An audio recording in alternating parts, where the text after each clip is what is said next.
શિયાળાની ઠંડી જઈ રહી છે, ઉનાળાની ગરમીની શરૂઆત થઈ રહી છે. આ સમયે હેલ્ધી બ્રેકફાસ્ટ હોવો જરૂરી છે.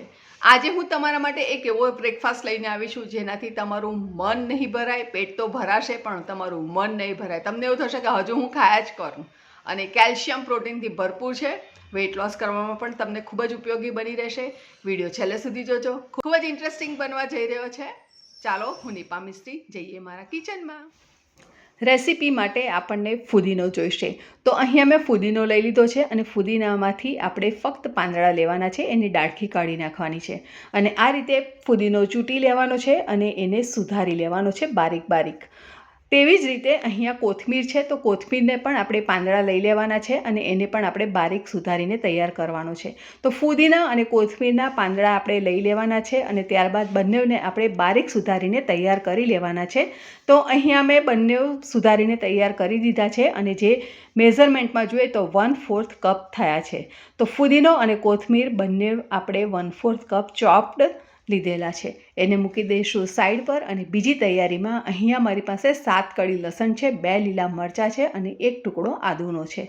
એને આપણે મિક્સીમાં વાટીને પેસ્ટ બનાવી દઈશું. ત્યારબાદ આપણે અહીંયા એક બોલ લઈશું. એની અંદર આપણે 1 કપ રાગીનો લોટ લીધો છે. તો અહીંયા મેં રાગીનો લોટ લીધો છે અને ત્યારબાદ આપણે એની અંદર 1 કપ દહીં લેવાનું છે. દહીં થોડું ખાટું છે, એકદમ ખાટું નથી અને થોડું ખાટું હોય એવું જ દહીં આપણે લેવાનું છે. તો દહીં અને લોટને પહેલાં આપણે મિક્સ કરી લઈશું અને આ જ રીતે આપણે થોડું મિક્સ કરી લેવાનું છે અને ત્યારબાદ આપણે એની અંદર પાણી ઉમેરી અને એને મિક્સ કરવાનું રહેશે. તો ફ્રેન્ડ્સ, આપણે બધા જ જાણીએ છીએ કે રાગીમાં કેલ્શિયમ પુષ્કળ પ્રમાણમાં રહેલું છે. તો જે કપમાં આપણે દહીં લીધું હતું તેની જ અંદર આપણે 1 કપ પાણી લઈ લેવાનું છે અને એને અંદર ઉમેરી લેવાનું છે અને મિશ્રણ સરસ ગાઢું લમ્સ વગરનું આપણે તૈયાર કરી દેવાનું છે. તો ફ્રેન્ડ્સ, તમે જોઈ શકો છો કે સરસ રીતે આપણું મિશ્રણ બનીને તૈયાર થઈ ગયું છે. તો રાગીની આ રેસીપી બનવા જઈ રહી છે. તો રાગીમાં કેલ્શિયમ અને પ્રોટીન પુષ્કળ પ્રમાણમાં હોય છે. વજન ઉતારવા માટે પણ એ ખૂબ જ ઉપયોગી છે અને હું તમને આગળ એના ફાયદા પણ બતાવતી જઈશ. વિડીયો છેલ્લે સુધી જોજો. અહીંયા એક કડાઈની અંદર આપણે 2 ટેબલ સ્પૂન તેલ મૂકી દીધું છે, 1/2 ટીસ્પૂન જીરું અને 2 ટીસ્પૂન તલ લીધા છે. જીરું અને તલ બરાબર શેકાઈ જાય ત્યારબાદ આપણે જે આદુ મરચાં અને લસણની પેસ્ટ બનાવીને રાખી છે એને આપણે સરસ રીતે સાંતળી લેવાની છે. લગભગ આપણે એને અડધી મિનિટ માટે સાંતળી લઈશું. ત્યારબાદ એની અંદર 1/8 ટીસ્પૂન જેટલું હિંગ લેવાની છે. હિંગ ઉમેરી લઈશું, એને પણ આપણે મિક્સ કરી લઈશું. ત્યારબાદ આપણે જે રાગીનું બેટર બનાવીને તૈયાર રાખ્યું છે એને અંદર ઉમેરી લેવાનું છે. ફીડિંગ કરાવતી જે બહેનો છે એ લોકો માટે પણ રાગી ખૂબ જ હેલ્પફુલ છે અને ખાસ એ લોકોએ ખાવું જ જોઈએ. હવે આપણે જે બેટર બનાવ્યું હતું જે બોલની અંદર, એની અંદર ફરીથી આપણે અડધો કપ જેટલું પાણી લઈ લીધું અને એને રિન્સ કરી અને બધું પાણી આની અંદર ઉમેરી લીધું છે. હવે આપણે મિશ્રણને મિક્સ કરતું જવાનું છે અને થોડું ગાઢું થાય આ રીતે. ત્યારબાદ આપણે એની અંદર મીઠું ઉમેરીશું જેથી કરીને મીઠાનું પ્રમાણ વધારે ન પડે. હળદર ઉમેરી લીધી 1/2 ટીસ્પૂન જેટલું અને બધું સરસ રીતે આપણે મિક્સ કરી લઈશું.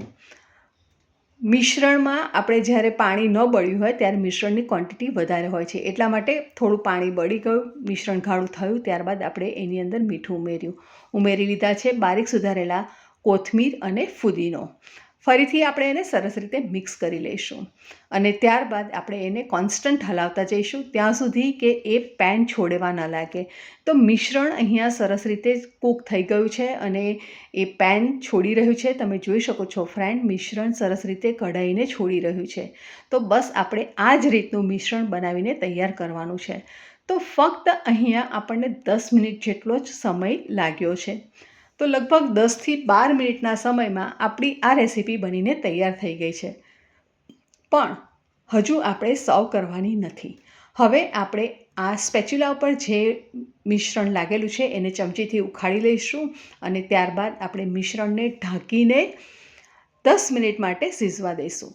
એ વાતનું ખાસ ધ્યાન રાખવાનું છે કે ગેસની ફ્લેમ આપણે આ સમયે બંધ કરી દેવાની છે અને ત્યારબાદ આપણે 10 મિનિટ એને ઢાંકીને રહેવા દઈશું અને 10 મિનિટ પછી આપણે ફરીથી એને ઓપન કરી અને એકવાર સરસ રીતે આપણે મિક્સ કરી લઈશું.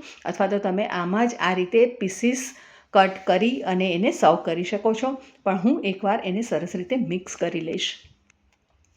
તો વજન ઉતારવા માટે હેલ્પફુલ, હેર અને સ્કિન માટે પણ હેલ્પફુલ, પ્લસ એની અંદર કેલ્શિયમ બહુ જ હોય જેથી કરીને હાડકાં માટે પણ બહુ સરસ છે. તો ઓલ ઓવર રાગી ખાવાના ફાયદા ખૂબ જ છે. કોઈપણ સિઝનમાં ગમે ત્યારે ગમે તે સમયે તમે રાગીને ખાઈ શકો છો. અને આ રેસીપી એવી છે ને કે તમે ગમે ત્યારે ગમે તે સિઝનમાં તમને ખાવી ગમશે. તો હવે આપણે એની ઉપર થોડું શીંગ તેલ મૂકી દઈશું અને વધારે ટેસ્ટી બનાવવા માટે એની ઉપર આપણે પાણીપુરીનો મસાલો છે તેને સ્પ્રિંકલ કરી દઈશું, જેથી કરીને એકદમ ચટપટી રેસીપી આપણી આ બનીને તૈયાર થઈ જશે.